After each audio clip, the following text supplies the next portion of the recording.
उत्तर प्रदेश का एक पुराना सरकारी हॉस्पिटल, जहां दिन में सैकड़ों मरीज आते थे, लेकिन रात होते ही ये जगह भयानक खामोशी में डूब जाती। इस हॉस्पिटल का तीसरा फ्लोर पूरी तरह बंद कर दिया गया था। लोग कहते थे जो वहां जाता है वो कभी लौट कर नहीं आता। कभी कभी खिड़कियों के शीशों पर अनजानी परछाइयां भी नजर आती, और रात होते ही तीसरे फ्लोर का रहस्यमयी कमरा नंबर 7 अपने आप बंद हो जाता था। इसी हॉस्पिटल में नर्स के तौर पर रेखा की पोस्टिंग हुई थी। रेखा को क्या पता था कि यह जगह सिर्फ बीमारों का नहीं बल्कि आत्माओं का भी अड्डा है। पहली बार उसे कुछ अजीब तब महसूस हुआ जब रात के सन्नाटे में उस तीसरे फ्लोर के सुनसान कॉरिडोर से किसी के कदमों की आहट सुनी। जब रेखा वहां जाकर देखी तो वहां सफेद कपड़ों में एक लड़का खड़ा था।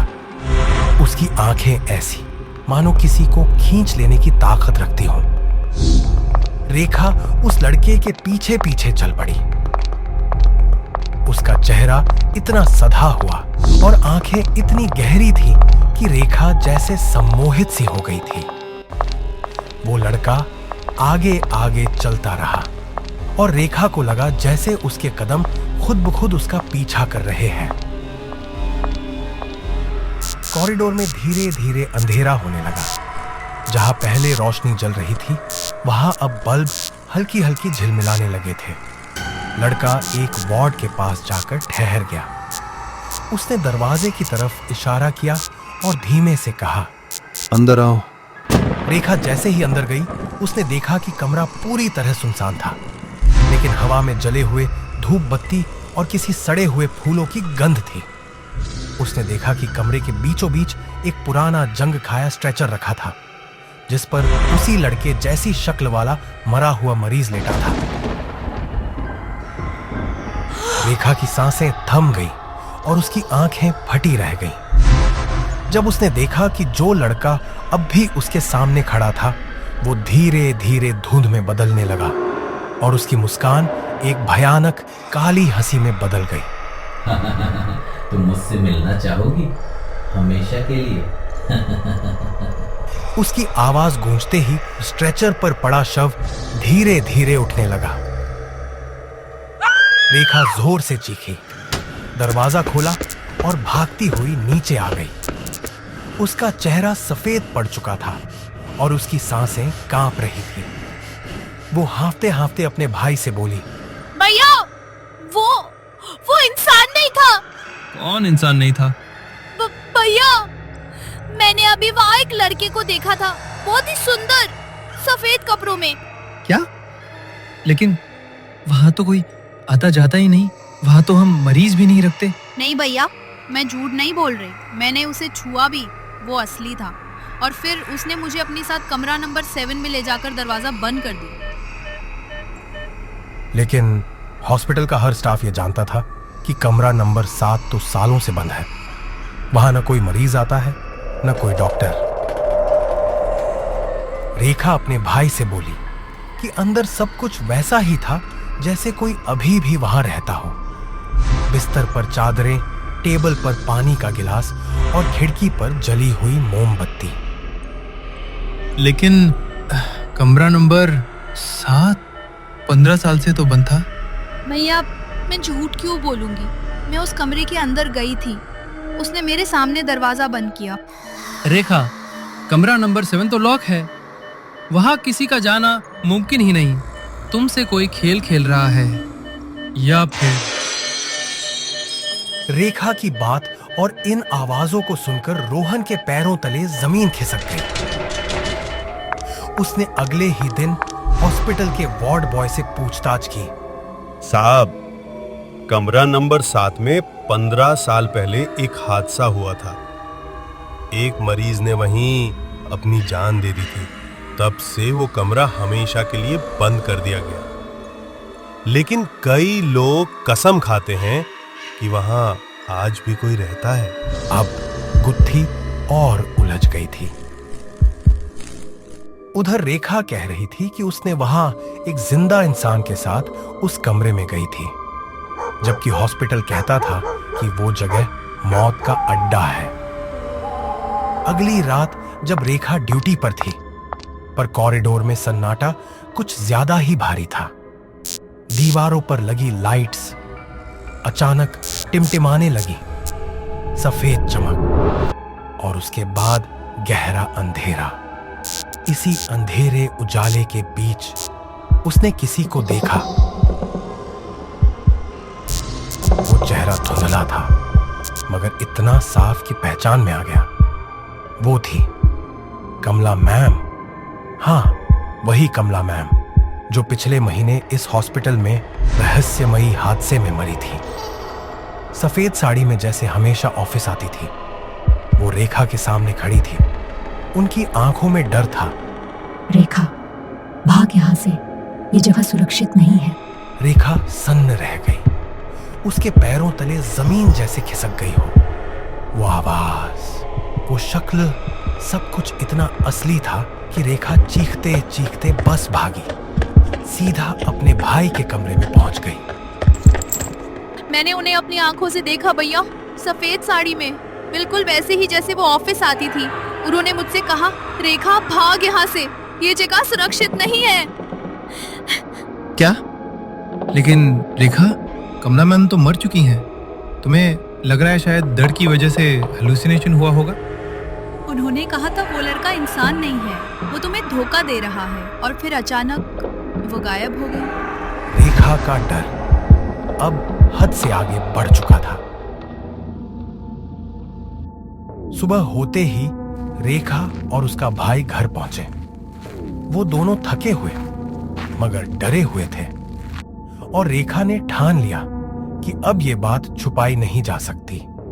उसे सब कुछ दादाजी को बताना ही होगा। दादाजी, ये हॉस्पिटल, ये जगह ठीक नहीं है। रात को मैंने किसी को देखा, सफेद कपड़ों में एक लड़का, और कमला मैम। हाँ दादाजी, रेखा मजाक नहीं कर रही, वो सचमुच डरी हुई है। कल रात मैंने भी उसकी हालत देखी थी, जैसे किसी ने उसकी रूह तक हिला दी हो। मैंने तुम्हें पहले ही कहा था, इस जगह में कुछ ठीक नहीं है। ये सिर्फ बीमारों का हॉस्पिटल नहीं है, ये उन आत्माओं का अड्डा है जिन्हें कभी शांति नहीं मिली। रेखा और उसका भाई अब पूरी तरह से हैरान थे। दादाजी के लफ्जों ने उनके दिलों में और भी खौफ भर दिया। हमारे खानदान पर बहुत पुराना बोझ है। तेरे परदादा ने जिनों से सौदा किया, जिसमें हर पीढ़ी का एक इंसान उनकी बलि बनेगा, तभी बाकी परिवार जिंदा रह पाएगा। दादाजी, आखिर ये जिन्न हमारे घर में आया कैसे? ये कहानी आज से कई साल पहले शुरू हुई थी। तेरे परदादा एक साधारण किसान थे, लेकिन गांव वालों ने उनसे जमीन छीन ली, उनकी फसल जला दी। उनके दिल में नफरत और बदले की आग भर गई। गुस्से में वो तांत्रिक के पास गए और जिन्न को बुला लिया। जिन्न ने ताकत दी, दुश्मन मिट गए, जमीन लौट आई, पर उसकी कीमत भारी थी। हर पीढ़ी से एक बलि, वरना ना घर बचेगा ना खानदान। मतलब रेखा के साथ जो हो रहा है वो सब उसी सौदे का असर है? हाँ, अब उस सौदे की अगली किस्त मांगी जा रही है, और इस बार रेखा की बारी है। दादाजी की बातों ने रोहन की रूह तक हिला दी थी, लेकिन उसके मन में सवाल अब भी बाकी थे। सवाल जिनका जवाब शायद सिर्फ घर की पुरानी दीवारों और भूली बिसरी चीजों में छुपा था। अगर सच यही है तो सबूत दी कहीं न कहीं होगा, कुछ ऐसा जो दादाजी ने नहीं बताया। रोहन धीरे धीरे अपने घर में रखे पुरानी अलमारी की ओर बढ़ता है, जिसे बरसों से किसी ने खोला तक नहीं था।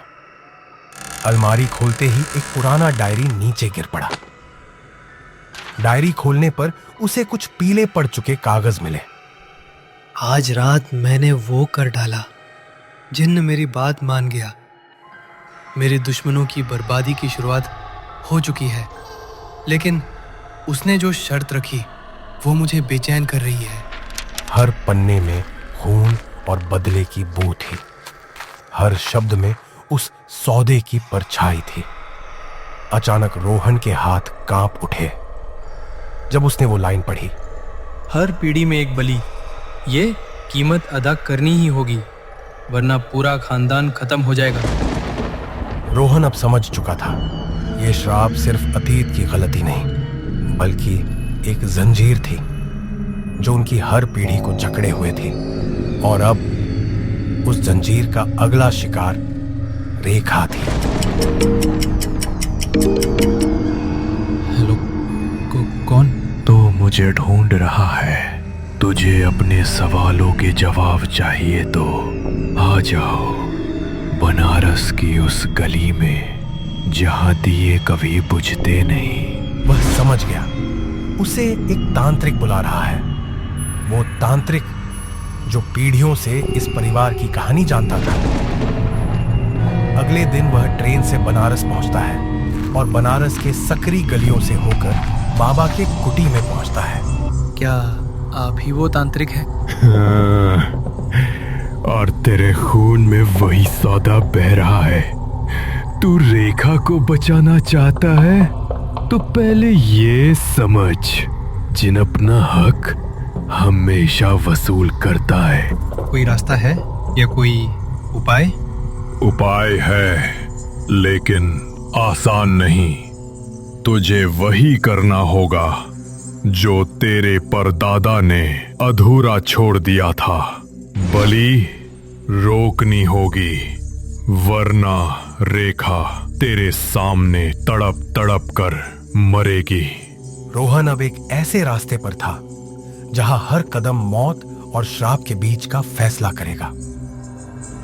अगली रात जब चांद पूरी तरह गायब था, तब रोहन और तांत्रिक गंगा किनारे उस प्राचीन चबूतरे पर पहुंचे जहां पीढ़ियों पहले जिन्न से सौदा हुआ था। ये जगह इतनी ठंडी क्यों है?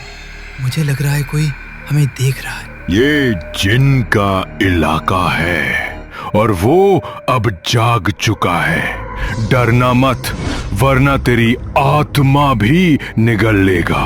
विधि शुरू हुई। चारों दिशाओं में दीपक जलाए गए। बीच में लाल सिंदूर का चौकोर यंत्र बनाया गया और उसी में रेखा की तस्वीर रखी गई। हे अग्निदेव, हे काल भैरव, इस जिन के बंधन को काटो। ओम ह्लीं भूत प्रेत बाधिन्य स्वाहा। इसे भूल जाओ, ये अब मेरी है। ये आवाज कहां से आ रही है बाबा? सामने मत देख, वरना उसका रूप तेरे दिल को पार देगा। लेकिन तभी जिन्न अपने पूरे क्रोध में प्रकट होना शुरू किया।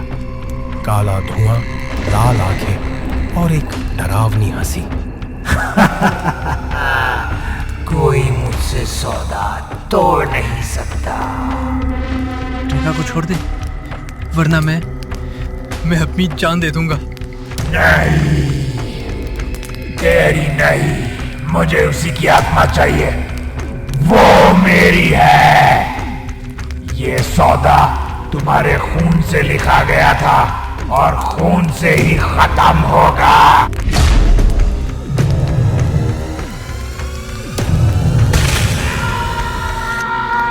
बाबा कुछ कीजिए, ये हमें निकल जाएगा। ओम त्रिनेत्राय कलाग्नि रुद्राय फट स्वाहा। जिन, तेरा ये सौदा आज यही खत्म होगा। बाबा ने अपने त्रिशूल से मंत्र शक्ति का प्रहार किया, लेकिन अगले ही पल भयानक जिन भी अपनी ताकत से जोरदार वार कर डाला। बाबा आप ठीक हैं?